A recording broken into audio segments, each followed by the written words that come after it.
We largely accept April 12, 1861 as the first shots fired in the American Civil War. Well, if we're classifying those first shots as a chronological sequence of events, Florida, specifically Pensacola Bay, makes a great case for the first shots fired during the American Civil War. It's January 1861. South Carolina has already seceded. Secession is in the air. State militia troops from Alabama, Georgia, and Florida are massing in Pensacola.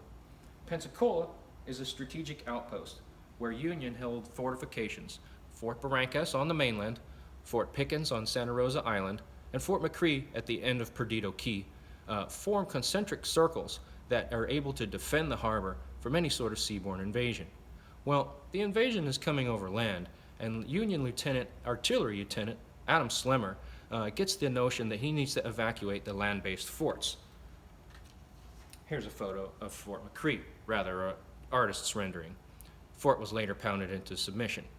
On the night of January 8th, Slemmer is already very busy evacuating both land-based forts, McCree and Barrancas, taking the munitions and men and moving them to Santa Rosa Island, where Fort Pickens awaits. Well, on the night of January 8th, in the midst of dumping over 20,000 pounds of gunpowder into the bay and spiking or removing most of the artillery pieces, the unit that is stationed outside of Fort Barrancas is accosted by a group of soldiers.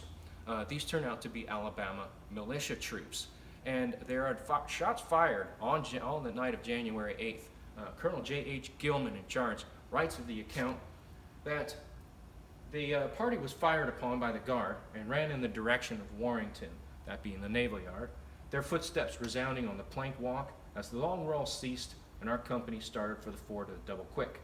This, I believe, was the first gun fired in the war on our side. Very interesting account from the Union officer in command on January 8th, 1861.